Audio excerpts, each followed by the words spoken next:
My dear viewers,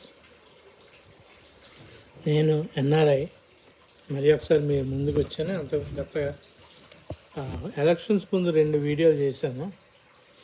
అందులో నుంచి నేను 3 ప్రిడిక్షన్స్ ఇచ్చాను. ఒకటి, చంద్రబాబు నాయుడు ఓడిపోయి పవన్ కళ్యాణ్ పిఠాపురంలో గెలిస్తే ఏమవుతుంది. పవన్ కళ్యాణ్కి పవర్ లేకుండా ఉంటుంది కాబట్టి తన డబ్బులు డెఫినెట్గా ఖర్చు పెట్టరు కాబట్టి పిఠాపురం వాస్తవ్యులకు ఏ మంచి జరగదు. అదొకటి, అది జరగలేదనుకో. 2, పవన్ కళ్యాణ్ ఓడిపోయి చంద్రబాబు నాయుడు ఓడిపోయి జగన్ గాని గెలిస్తే ఏమి జరుగుతుంది. పిఠాపురం తనకి అవుట్ ఆఫ్ రీచ్లో ఉందని భావిస్తున్న జగన్ పిఠాపురాన్ని ఎలాగైనా తన రీచ్లోకి తెచ్చుకోవాలని పిఠాపురానికి చాలా మంచి చేసే ఆస్కారం ఉంది. So he will expend a lot of money on Pithapuram and try to develop Pithapuram. అదే పరిధిలో ఆవిడ్ని వంగవీట తల్లి గారిని డిప్యూటీ చీఫ్ మినిస్టర్ చేయడానికి సిద్ధపడ్డాడు. సో పిఠాపుర వాస్తవ్యులు should take it that as an advantage. వాళ్ళని బాగుపరచడానికి ఇది జరగాలి, అది జరగలేదు. జరిగింది ఏంటంటే, 3వది కూడా చెప్పాను నేను. చంద్రబాబు నాయుడు గెలిచి పవన్ కళ్యాణ్ గెలిస్తే ఏది చేయడు. పిఠాపురానికి ఎందుకు చేస్తాడు ఆయన? అమరావతి అంత పెద్ద ప్రాజెక్ట్ ఉంచుకొని మీ పిఠాపురానికి ఆయన సాయం చేస్తాడా? చేయడని చెప్పాను ఆ ప్రిడిక్షన్స్లో. పవన్ కళ్యాణ్ కూడా అంత పవర్ ఉండదు. ఎందుకంటే పవన్ కళ్యాణ్ పిఠాపురం మీద చేయాలని అనుకున్న ఫండ్స్ ఉండవు. ఎందుకంటే ఫండ్స్ అన్నీ అమరావతికి కేటాయించాలని ఆయన ఇది కాబట్టి. సో పిఠాపురం వాస్తవులు విల్ లూజ్ ఇట్.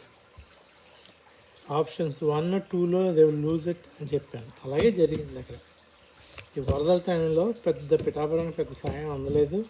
మీరు అనుకున్న రిటైనర్ వాళ్ళు జరగలేదు. ఆ రిటైనర్ వాళ్ళు కడతారు అన్న ఇది కూడా జరగలేదు ఇప్పుడు దాకా. సరే పోదాం, ఇప్పుడు అది కాదు నేను నా టాపిక్. పవన్ కళ్యాణ్ అన్న ఆయన నాకు అంత పెద్ద అభిమాని కాదు. ఆయన యాక్షన్ కూడా నేను అంత పట్టించుకోలేదు. ఎందుకంటే మెగాస్టార్ చిన్నప్పటి నుంచి మేము ఫ్యాన్స్ అయ్యి మెగాస్టార్ చిరంజీవి గారి యాక్షన్ చూస్తున్న వాళ్ళం. ఈ తమ్ముడు వచ్చి ఏదో చేస్తుంటే అంతేనా, ఆయన స్థాయికి ఎదికే ఇది లేదు కాబట్టి అఫ్కోర్స్ మా లాంటి వాళ్ళకి అంత ఇంప్రెస్ అవ్వం. ప్లస్ నేను ఉన్నాయిలేండి డ్యాన్సులు, అంత బ్రహ్మాండమైన డ్యాన్సులు ఏం కాదు పవన్ కళ్యాణ్. నేను యాక్షన్ గురించి ఏం మాట్లాడతాను. కొన్ని డైలాగులు కూడా సరిగ్గా ఏదో నేను చాలా కూల్గా చెప్తాడు కానీ అక్కడ ఆ డైలాగుల్లో పడాల్సిన మసాలాలు వీళ్ళకే తెలుసు, పెద్ద యాక్టర్స్కే తెలుసు. చిరంజీవి కానీ తర్వాత నాగేశ్వరరావు, ఎన్టీఆర్ వాళ్ళు చెప్తున్నా అదే అంత న్యాచురల్ డైలాగ్స్ కాకపోయినా ఆ మసాలా అక్కడ పడాలి కాబట్టి అలా చెప్తారు వాళ్ళు. అలాగే కృష్ణ గారు ఇవన్నీ సరే అయ్యా, ఇప్పుడు నేను దాని గురించి మాట్లాడలేదు. But at the end of the day Pawan Kalyan garu, honourable deputy chief minister garu, is not a politician. ఆయన మీలాగా మాలాగా probably he is also a human at heart. అది నాకు ఇప్పుడు కనిపిస్తుంది. పాశ్చిత్య దీక్ష చేసి ఏమో మరి పొలిటికల్ గెయిన్ గురించి చేశాడో నిజంగానే ఆయనకి ఈ కుళ్ళు రాజకీయంలో ఆ కుళ్ళు కనిపించి నేను నాకు ఇంకా నేను పడలేను ఇలాంటి కుళ్ళు దీంతో అని అనుకొని ఆయన ఇలాంటివి చేస్తున్నాడో తెలియదు. కానీ ఒకవేళ అలాగ అనిపిస్తే ఐ కుడ్ అప్రిషియేట్ దట్. ఎందుకంటే చంద్రబాబు నాయుడు గారు ఈజ్ అ పొలిటీషియన్. ఏంటి మనం ఇది కోర్ పొలిటీషియన్ అంటావా, రెసిపీ సీజన్డ్ పొలిటీషియన్స్ అంటావా అనొచ్చు. ఎందుకంటే ఆయన పాలిటిక్స్లో పాతికిపోయి ఉన్నారు కాబట్టి ఈ మామూలు values outweighs his gain on political side.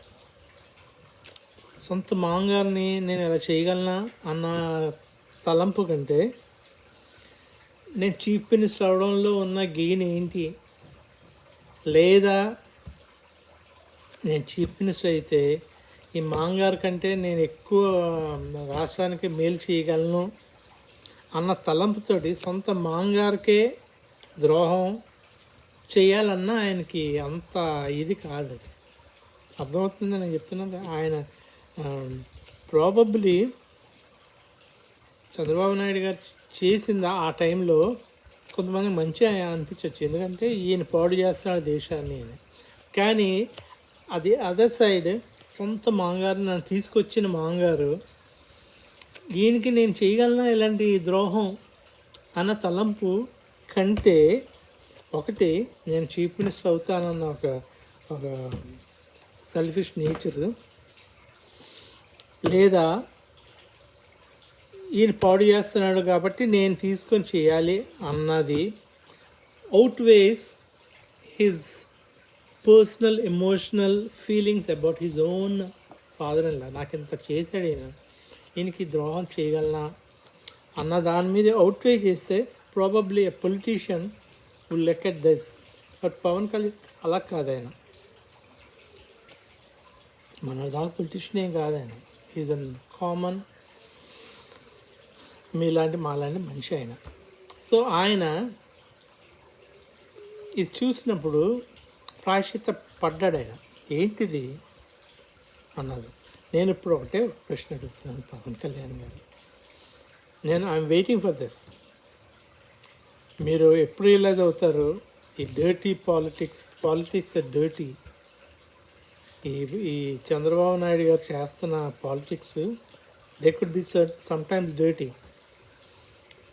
ఆ డర్టీనెస్లో నేను కెన్ ఐ ఫిట్ ఇన్ అన్న ఫీలింగ్ మీకు ఎప్పుడు వస్తుంది అన్న నేను వెయిట్ చేస్తున్నాను. మీరు ఎప్పుడైతే నేను ప్రాయశ్చిత్త దీక్ష చేస్తున్నానంటే probably you slowly realizing you don't fit in to this dirty politics. నేను ఆనెస్ట్గా ప్రజలకు నేను సేవ చేయడానికి వచ్చాను ఆయన కాబట్టి ఒకటే ప్రశ్న. మీరు కూడా సబ్స్క్రైబర్స్ ఎవరైనా చూస్తుంటే ఇది ఎలాగైనా పవన్ కళ్యాణ్ గారికి అందేలా చేయండి. పవన్ కళ్యాణ్ గారు, మీరు ప్రాయశ్చిత్త దీక్ష అనగానే నాకు చాలా క్రిస్టియానిటీ నామం వచ్చింది. నేను క్రిస్టియానిటీ ప్రీచ్ చేయట్లేదు ఇక్కడ, కాకపోతే ఆ ఫిలాసఫీ నామం వచ్చింది. మాకేంటంటే మేము చేసిన పాపాలకి రిపెంటెన్స్ అయితేనే మేము పరలోకానికి వెళ్తామన్న ఒక ఇది ఉంది. ఒకసారి మేము రిపెంట్ అయ్యి మా పాపాలను ఒప్పుకొని ఎవరన్నా చెంప మీద పటాలను కొట్టేసి దేవుడి దగ్గరికి వచ్చి దేవా నేను ఆయన కొట్టేశాను నాకు క్షమించు అంటే సరిపోదు. అక్కడ వాడి దగ్గరికి వెళ్ళి రే నిన్ను తప్పయిందిరా నేను కొట్టానురా సారీ రా అని అడిగి చెప్పి ఎప్పుడు ఎందుకంటే మాకు ఒకటి ఉంటుంది, మీరు చేస్తున్న పనులన్నీ ఆపేసి first go and ask forgiveness of your brother అని ఉంటుంది. అలాగంటున్నా. అలాగా ఇలా తిరుపతి లడ్డూలో కల్తీ జరిగింది కాబట్టి నేను వెంకటేశ్వరుడికి నేను తప్పు చేశాను కాబట్టి నేను కనకదుర్గమ్మ గుడికి వెళ్ళి నేను గుళ్ళు కడిగేస్తాను, ప్రాయశ్చిత్తం చేసేసుకుంటాను. వెంకన్న బాబుకి నువ్వు తప్పు చేసి కనకదుర్గమ్మ దగ్గర నువ్వు ప్రాయశ్చిత్తం చేస్తే అలాగా సేమ్ అదే చెప్తున్నాను. నువ్వు ఒక్క పాపం చేసి దానికి ఒప్పేసుకుంటే కాదు, అంతకంటే మహాఘోరమైన పాపం. మొత్తం రాష్ట్రాన్ని అంతటినీ మోసం చేసిన పాపం ఆ ఈవీఎం ట్యాంపరింగ్స్. అది నిజంగా జరిగి ఉండుంటే పవన్ కళ్యాణ్ గారు, my honorable deputy chief minister and the respected, worshipped leader of a lot of Andhra people, come out now. ఏం జరిగింది అన్నది చెప్పండి. మాకు అందరికీ పజల్ అది, ఎందుకంటే మాకు అర్థమైపోతుంది కదా అక్కడ. ఏ బుర్రన ఏ కామన్ ఇండియన్కైనా అర్థమయ్యే ఇది. నువ్వు 100 లెక్కెడితే నీకు 112, 20 ఎలా కౌంటింగ్ అయినాయి అన్నది అది ఎప్పటికైనా అర్థమవుతుంది కదా అక్కడ ఏదో జరిగింది అన్నది. అది మీకు తెలియకుండా ఉండదు. మీకు తెలిసే ఉండుంటే రండి, ఇప్పుడు దిస్ ఇస్ ద టైం. వచ్చి ఆ రోజు మోసం జరిగింది ఇది అని ఒప్పుకోండి, ఉండి తగ్గిపోండి. నెక్స్ట్ టైం మీరే డెఫినెట్గా మిమ్మల్ని గెలిపిస్తాం. ఎందుకంటే మీరు ఆనెస్ట్గా ఒప్పుకున్నారు కాబట్టి, మీరు పాశ్చాత్యం పడ్డారు కాబట్టి. You did not get involve in this dirty thieving politics of honorable chief minister. రండి, బయటకు వచ్చి దానికి ప్రాయశ్చిత్తం చేసుకోండి. దేవుడికి ఏదో తప్పు జరిగేసింది అంటే దేవుడు చూసుకుంటాడు. దేవుడు ఎవరిని శిక్షించాలో వాళ్ళని శిక్షిస్తాడు. అది ఆయన కుదిలేండి, మీకు వద్దు. మీరు మమ్మల్ని మోసం చేశారు. నేను ఎన్ఆర్ఐ అనుకోండి, అది వేరే సంగతి. ఎంతోమంది రిలేటివ్స్కి క్లియర్ కట్ చెప్తున్నారు, జరిగిందండి, ఈవీఎం ట్యాంపరింగ్ జరిగింది. అందరూ చెప్తున్నారు, అందరూ ఒప్పుకున్నారు. మీరు ఒక్క మాట అనలేదు. ఏంటది? ఇది జరిగి ఉండదు, దీనికి సమాధానం ఇది అని ఒక్క టీడీపీ కానీ, బీజేపీ కానీ, జనసేన కానీ ఒక్క మాట అనలేదు. Now it's your decision. మీరు రండి, ఎందుకంటే మీరు పడుతున్నారు కాబట్టి. పాపాలు జరిగినాయి, తప్పులు జరిగినాయి, మీరు పడుతున్నారు. రండి, వచ్చి తిరగబడండి. చంద్రబాబు నాయుడుతో చెప్పండి, I cannot get involve in this. నేను గెలిస్తే ఆనెస్ట్గా గెలుస్తాను, లేకపోతే ఓడిపోతాను.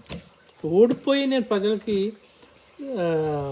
పనిచేస్తాను అన్న మీది నిలబెట్టుకోండి. ఇలా గెలవడం లేదు, ఇదేంటండి? ఇంక ప్రాశ్చాత్యపడి ఏముంది? ఆయనకి ఏదో కల్తీ నీళ్ళని ప్రాశ్చాత్యపడుతూ మమ్మల్ని అందరినీ మోసం చేసిన ఈవీఎంల గురించి మీరేం మాట్లాడకుండా ప్రాశ్చాత్యపడితే లాభం ఏంటని. కాబట్టి I honestly request you, please tell us what happen. Please. మాకు పిచ్చెక్కిపోతుంది. ఏం జరిగిందిరా బాబు, ఎందుకు ఇలా జరిగింది? ఎందుకంటే మాకే ఒక మాదిరి అనుమానం వస్తుంది. ఆయన అంత చేసిన ఆయన ఎల్లగొట్టేసి చేయని తప్పు లేదు. బిఫోర్ ప్రీ ఎలక్షన్స్లో చెయ్యని తప్పు లేదు. ఆయన ఈ తప్పు చేసుంటాడేమో కదా, అందుకోసం ఆయన ఓడిపోయాడు అని చాలామంది అంటున్నారు. మీరు చెయ్యని తప్పు లేదు. ఒకటి, political hatred, non violent nature of your speech. ఆ తర్వాత చంద్రబాబు నాయుడు గారు వైఫ్ చూపించిన రేషియల్ ఫీలింగ్, అవన్నీ కాదు. అవి అంటే నమ్మేవాళ్ళు నమ్మి ఉంటారు కదా. ఇన్ని తప్పులు పెట్టుకొని మీరు గెలిచారు. ఆయన అన్ని మంచి పనులు చేసి ఆయన ఓడిపోయాడంటే మాకు అర్థం కావట్లేదు. ఆనెస్ట్గా వచ్చి ఒప్పుకోండి, మనసాక్షి పెట్టుకొని. If you really have a conscience. ఇలా వెళ్ళి గుళ్ళు శుభ్రాలు చేయడం కాదు. మన డెమోక్రసీకి ఉన్న ఆ మురికిని తుడిసివేయండి. This is an atrocity. EVM tampering జరిగిందని it's an atrocity. It is a shameful event in the whole country. మొత్తం ప్రపంచవ్యాప్తంగా సిగ్గుపడాల్సిన ఇది ఏంటంటే అది. దాన్ని మీరు శుభ్రం చేయండి. ఇప్పుడు రండి, కమాన్ లైక్ ఎ హీరో. పోతే పోయింది, మీ పదవి పోతే పోయింది. ఇప్పుడుగా తర్వాత నేను నిలబెడతారు మిమ్మల్ని. నేను నిలబెట్టకపోవచ్చు. Problem I will not vote for you because I have a greater hero. ఆయన ఎప్పుడు he will always be a hero. Jagan garu. నేను అలాగంటలేదు. మిమ్మల్ని అభిమానించే చాలామంది ఉన్నారు. వాళ్ళ తరపున మాట్లాడుతున్నాను. వాళ్ళు మిమ్మల్ని నిలబెడతారండి. మిమ్మల్ని డిప్యూటీ ఏంటంటే ఉప్మా పాప నేను జోకులు వేస్తున్నాను. మేము ఉప్మా కాదు, ఉప్మా దోశ కాదు, మిమ్మల్ని చీఫ్ మినిస్టర్ చేయగలరు. రండి బయటకు వచ్చి చంద్రబాబు ఇలాంటి చేశాడు అని చెప్పండి. లేకపోతే ఎందుకు అలాంటివి అయ్యుంటాయి అని ఒక్క ఆన్సర్ చెప్పండి చాలు. మాకు 100 కౌంట్ చేసి 100 ఓటింగ్ వచ్చినాయి అని చెప్తే 120 ఎలా కౌంట్ చేశారు? ప్రిడామినెంట్ లీడర్ ఏరియాలో ఒక్క ఓటే రావడం ఏంటి? ఇలాంటి అన్నిటికీ ఇప్పుడు దాకా ఒక్క సమాధానం నేను వినలేదండి. ఇలా జరుగుతుంటాయి అవ్వండొచ్చు అని. మీరు ఓడిపోయినప్పుడు కూడా మీకు ఓట్లు వచ్చినాయి కదా, ఈయన ఒక్క ఓటే రావడం ఏంటండి? Isn't it ridiculous? Isn't it obvious? రండి బయటికి రండి. I'm requesting you as a repentant human being, if you really repentant, what all you did. ఒక్క పాపాను కదా, అన్ని పాపాలకి నువ్వు రండి. నేను లేడీస్ గురించి నేను మాట్లాడలేదు. ఎందుకంటే ఒకళ్ళు డివోర్స్ ఇచ్చి ఇంకోళ్ళు పెళ్లి చేసుకోవచ్చు, అలాగే అన్ని వైఫ్లోనే చేసుకోవచ్చు యాజ్ పర్ ది లా ప్రకారం. సో లా ప్రకారం మీరు చేసిన తప్పేం లేదు. అది స్త్రీని గౌరవించాలి అది ఇది అంటే ఎవరు గౌరవిస్తున్నాడు? ఎవరికి లేవు అఫేర్స్ అయ్యా. అది నేను మాట్లాడలేదు. I don't want to talk about. But this is important. EVM tampering అన్న ఇది is such a nasty thing. మొత్తం ఎంతోమంది ప్రజల్ని మోసం చేశారు. ఒక్క తిరుపతిలో ఉన్న దేవుని మోసం చేయడం కాదు, తిరుపతి ప్రసాదాలు తింటున్న వాళ్ళని కాదు, హిందువులు, ముస్లింలు, క్రిస్టియన్స్, జైన్లు, సిఖ్లు, ఇండియాలో ఆంధ్రాలో సిఖ్లు కూడా ఉన్నారు కొంతమంది. వీళ్ళందరినీ మోసం చేసిన ట్యాంపరింగ్ గురించి రాసి తప్ప చెప్పు. నీకు తెలిసిన నిజమేంటో చెప్పు. నీకు తెలిసే ఉంటుంది, తెలియకుండా ఉండదు. I know you know that. గుండె మీద చేసుకొని as a repentant human being come on that. Thanks. ఇది డెఫినెట్గా పవన్ కళ్యాణ్ గారికి చేర్చే బాధ్యత మీ ప్రజలది, సబ్స్క్రైబర్స్. ఎవరైనా ఒక్కరు విన్నా డైరెక్ట్గా పంపించండి. ఆయన పంపించి ఇది ఉంటాయి, లేకపోతే దాన్ని మిగతా వీళ్ళు పంపించి let this reach him. If is really a repentant human being, let him repent on that. ఆయనకి ఏ మట్టుకు నిజాలు తెలిస్తే let him come out and tell us ఈ జరిగినవి తెలియకుండా ఉండదు.